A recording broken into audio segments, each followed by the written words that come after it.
di bawah visi 2030 yang dilancarkan oleh Kerajaan Saudi. Mereka ingin mengubah tempat ini menjadi kota terbesar dunia. Di sebalik perancangan ini mesti ada ulama yang membenarkan perkara ini yang dirancang oleh kerajaan.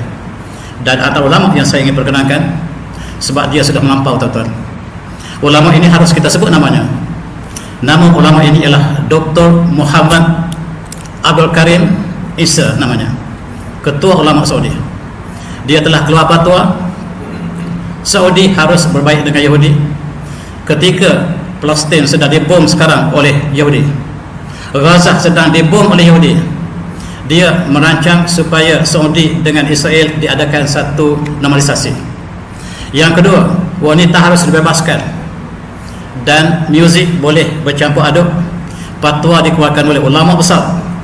Dengar tuan sekali lagi, namanya Dr. Muhammad Abdul Karim Isa. Saya kena sebut nama ini. Walaupun ulama lain kita boleh sebut ulama lain, tetapi ulama ini harus kita sebut namanya.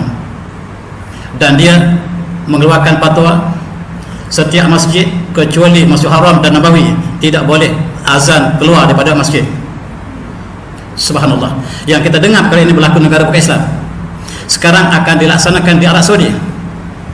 Saudi kembali menjadi jahiliyah. Tuan-tuan lihat. Dan sekarang bagaimanakah masjid tidak dibenarkan untuk dilakukan azan kecuali dalam masjid saja, sebab mengganggu orang di luar. Hampir 100% orang Saudi adalah Muslim.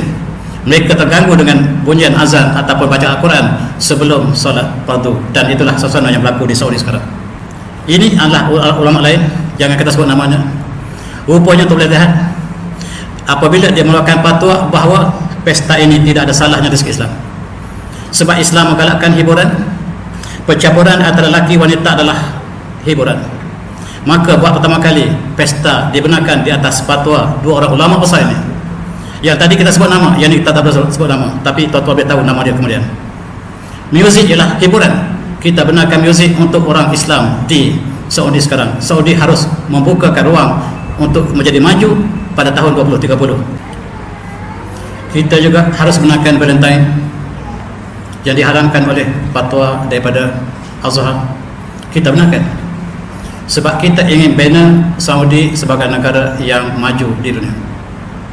Ini seorang lagi ulama yang keluarkan fatwa bahawa Valentine, hari Valentine ialah peristiwa positif kasih sayang. Dan tuan-tuan, ada 3 ulama besar yang menyokong dasar kerajaan apa saja. Tuan tengok muka wajahnya satu persatu. Dan yang di tengah ialah ketua ulama, yang di kiri dan kanan juga ulama-ulama yang keluarkan fatwa untuk Saudi. Dan yang di tengah ketua ulama ini telah merancang untuk adakan normalisasi dengan Yahudi, dan mereka memberikan justifikasi bahawa Yahudi adalah saudara kami, dan dia dengan resminya solat jenazah untuk orang Yahudi. Ulama besar inilah yang ditentang oleh ulama India, ulama Pakistan, dan kebetulan dia dinamakan sebagai pembaca khutbah di Masjid Namirah.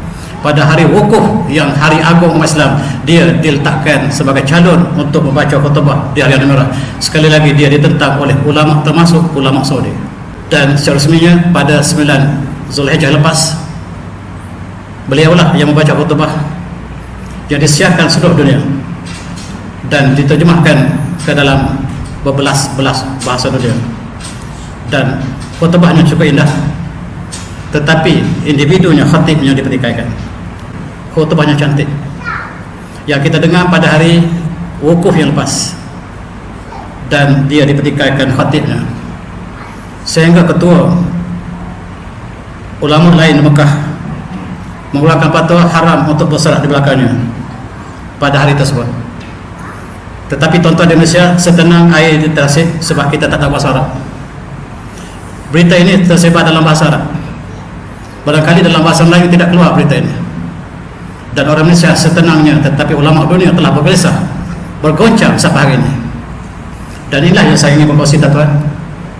Sebab pribadinya dia sangat rapat dengan Yahudi, sedangkan Yahudi sedang membunuh Islam Palestin hari ini. Dan kita lihat bagaimanakah mereka bom Gaza siang dan malam. Ketika itulah mereka berbaik dengan Yahudi dan mengiktiraf Yahudi lah sebagai kaum al-musalamah, iaitu kaum yang kita damaikan, yang kita tak diperangi mereka sebab kita bersaudara. Dan itulah sikapnya yang ditentang oleh seluruh ulama dunia, dan dia disebut sebagai Syekh At-Tatbiq. Syekh At-Tatbiq maksudnya Syekh Israel, Syekh Yahudi yang merancang untuk menonasikan antara Saudi dengan Israel, dan dialah orang yang penting. Dua ini tuan-tuan, satu nama telah tahu, satu lagi tuan-tuan cari.